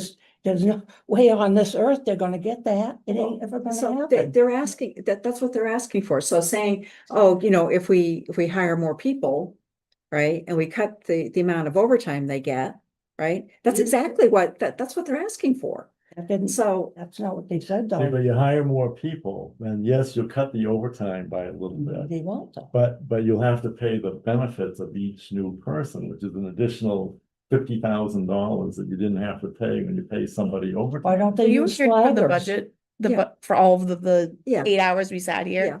And Chief Bennett said he cut already too much this year and he can't cut more next year. Have you seen how many part-time officers are listed, are on? There's no, we don't, part-time officers? Yeah, They won't hire part-time officers anymore, but maybe there are now, but there are. it still costs us the same amount of money to train a part-time officer as it And he's does gotta move, for a figure a full-time way to officer. cover what he needs, because people, with the price of everything skyrocketing. Are those for details that was thinking about for part-time? They have part-time officers. I think People won't be able to the last afford time it. I looked, there may have been Nobody 8 or can 9 of help. them. See what Barry did? They just work details, they work part-time shifts. Part-time shifts. They must work for other towns as well. Yes, I'm assuming so. I don't know, I was upset because Fliss showed up at the last select board meeting to give a report. And he says to the selectman, I can't answer any questions. Well, what if the selectman had questions? Like, where was the chief?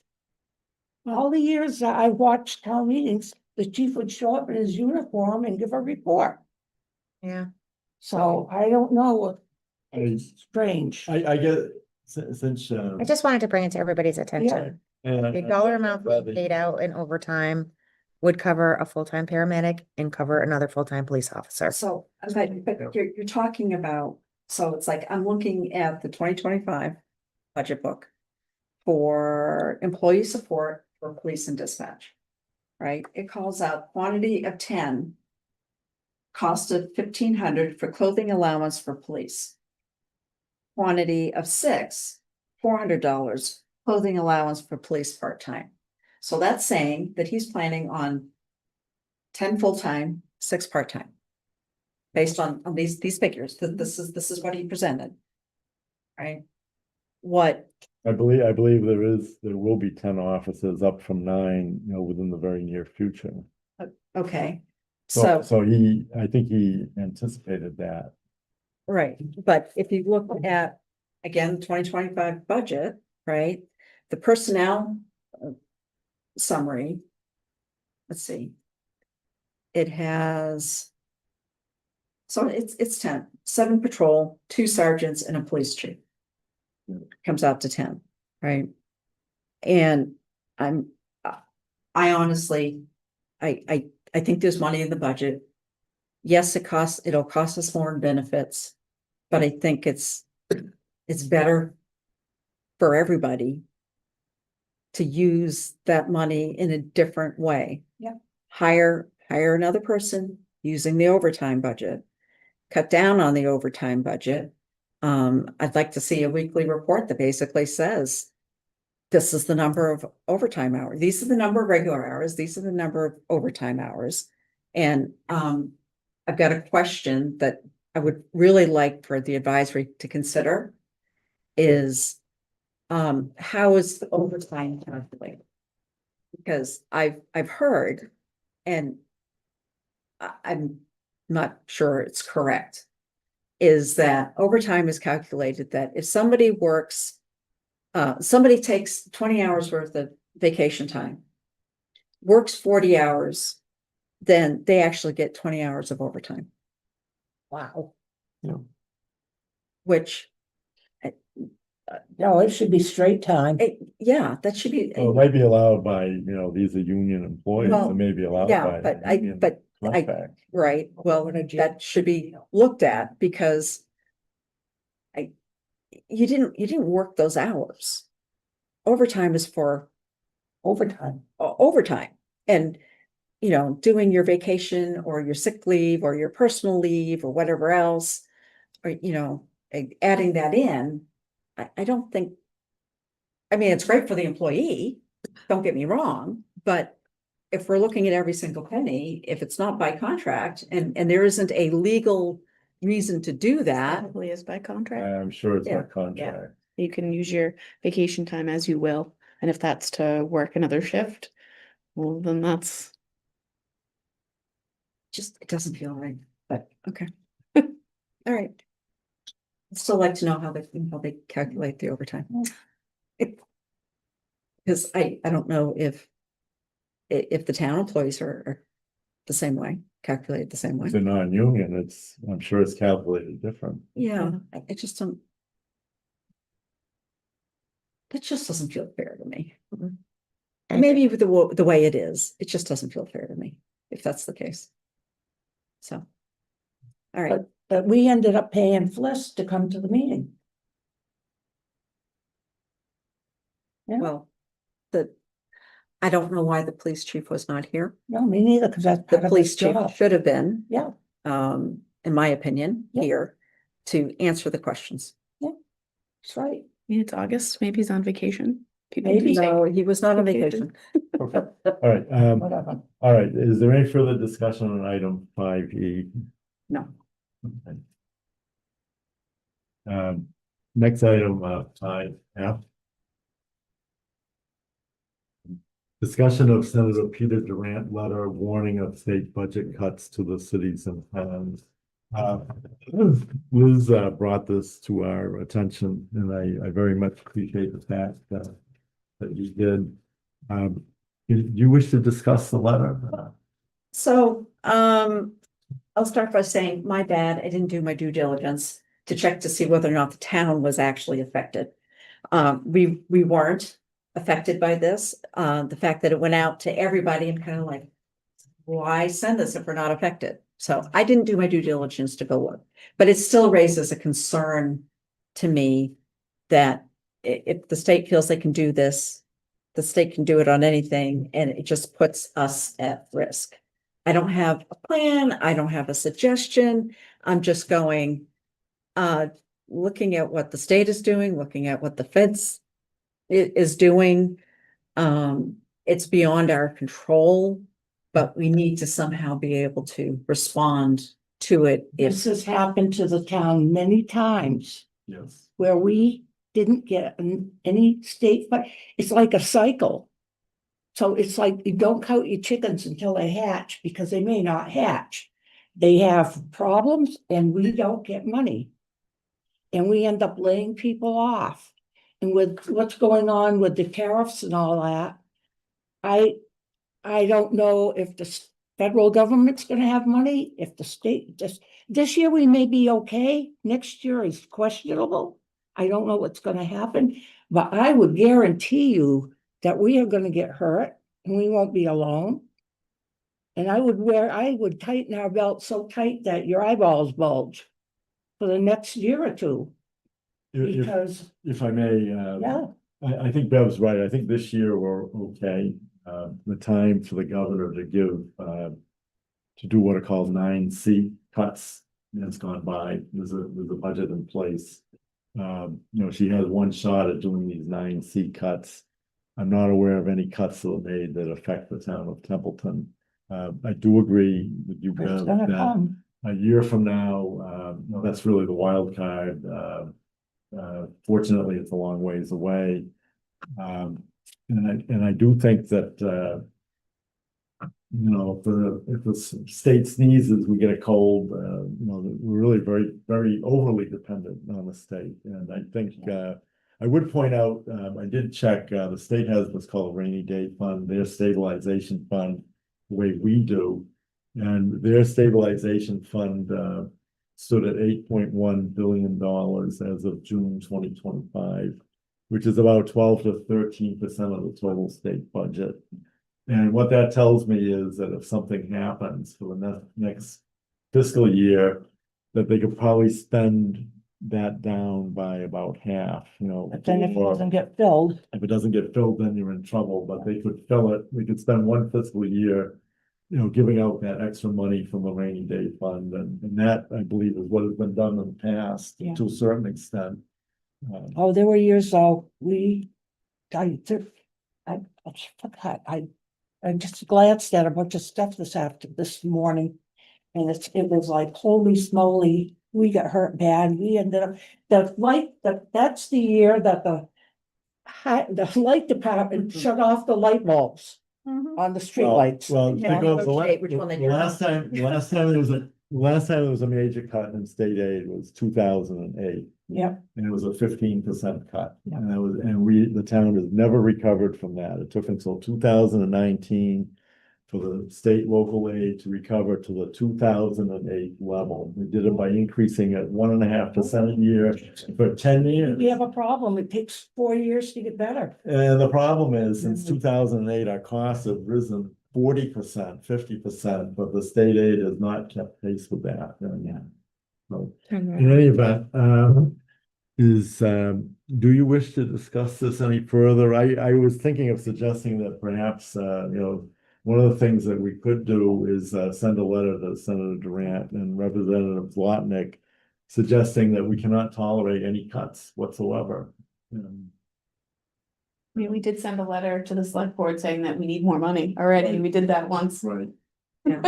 And send 500 more letters. Yeah, I know, they'll go into somebody's shredder. Exactly. Or the next time he or his representative is in the office, because he does have office hours wherever so often. I have thought, Representative Zlotnick has expressed an interest, this is back in February, but he has expressed an interest in appearing before advisory, and I would like to take him up on that offer.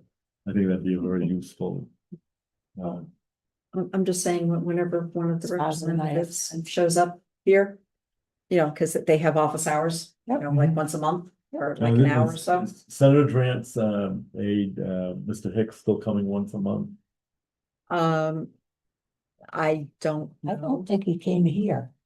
Didn't he go Came here somewhere? a few months ago and I wanted to address him and you were there. Yeah, You were there. right. I don't know if he's come since then, but just making a point that every time they show up, money, we need money, whatever it is, that we just make a point of, Just because we're not closer to Boston doesn't mean we don't exist. I'll hold the phone Select board out. did take our recommendations on the letter. Yes, we did. I very much appreciate it. yeah. So, we just keep doing that. Okay, Thank you. that reaches the end of the new business. At this time, I would like to ask members if they have any comments that they wish to make. And do you mind if I start with you, April? Do you have any comments you wish to make? I don't. Yeah, first of all, I want to thank you for taking on the role of helping the town in its search for a new town administrator. I understand that you were the chair Yes. of that I can committee. hardly wait. That's good.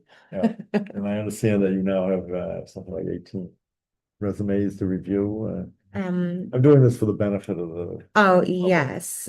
I to be honest with you, I lost track. I believe it was 18, but we've received additional after that. Good. 2 additional since we had our meeting. Yeah, the committee is moving forward. We have another meeting tomorrow night. They're executive sessions. Yep. So the public can attend. But yeah, we're moving quickly, so we're meeting twice a week right I'm now. proud of you. Thank you. Good job. Yeah, no, I appreciate the fact that. It's a lot of work. Being a new member that you took that on, it is a lot of work. Yeah. And, doing that, running a business. I'm honored to be able to do it, to be honest with you. Do you have anything else you wish to say? No, that's all. Okay, Bev, do you have any comments you wish to make? Everything we talked about tonight probably won't get done right off, but it's a real good start. And Elizabeth, you really brought some good points up. And I think it's gonna make a big difference. more money. I look at my neighbors and they have 4 kids to feed, and one's 13, must eat like a horse. And they have bills to pay, and there's so much coming their way. Where's the money coming from? You know, and the elderly that live in their houses. So I think that it behooves us to work as hard as we can to do our best to make sure that the money's getting spent wisely. And I want to see us plan as a town. This is what we haven't done in 20 years. We should have planned for a fire station and EMS building centrally located. So no matter where you live, you don't have to look at a solar hole by the time they get there. But nobody has planned. We react to things. And it's just a poor way to do business. So I'm looking hopeful. Okay, I am. thank you, Bev. Yep. Liz, do you have any comments? Thank you, Bev. You're welcome, honey. I'm trying to look at everything, just fresh set of eyes. Yep. You know, I'm asking a lot of questions. Some things are just, this is how we've always done it. This is what we're, and it's like, well, why? Why are we doing it this way? And I want to make sure every single penny that we as a town spend is spent wisely. And that's my whole goal is, to do that. And I'm willing to ask those tough questions. I'm willing to ask those uncomfortable, awkward questions. And, and all I expect is honesty. And that, people will say, well, Liz, it's because of X, Y, and Z, or Liz, you don't understand. And it's educate Liz time. And I'm Educate us all though. Yeah. Actually, and the public. Right, so that's really where I'm coming from, and I'll continue to look at it. The monthly BVA that gives the summary doesn't give the full story, and you're not seeing the details and being able to ask things. So I'm looking at things over the past year. Yeah. And I'd like to see this on a monthly basis, so I can go, well, all right, explain this. I don't understand. What's this all By about? the time you see it, it's so far gone. And so that's it. I just want to say thank you. I want to say thank you again for the meeting minutes. I am Because- very behind, but you were welcome. What a good girl. I only have 4 meeting minutes to do, but September is soon, so Yeah. be back at it. Gave her August off. Yeah, Yeah, I do. I want to say I do very much appreciate your efforts and, pulling the figures. I can't. yeah, no, Do you have any further comments? no. Okay, Jacqueline. My only comment is I would like to, for the next meeting, maybe have a draft of some dates for the rest of the year, if that's possible. Sure. That would be wonderful. My calendar for the whole year is already getting full.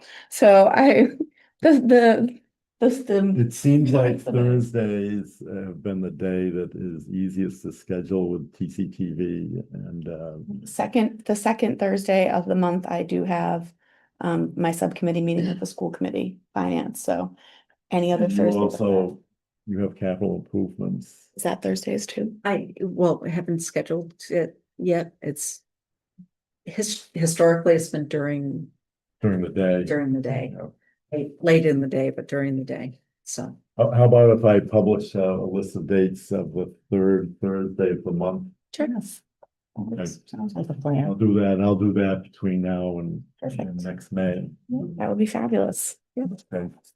Any further comments? That is all. Thank you. can I add one other comment? Yes. Thank you TCTV for everything you do. Yes. Thanks. All right, sorry. Okay, Fine. I'm good. My only comment is, thank you all, everybody's working hard. I do very much appreciate all of your efforts very much. I just wanted to,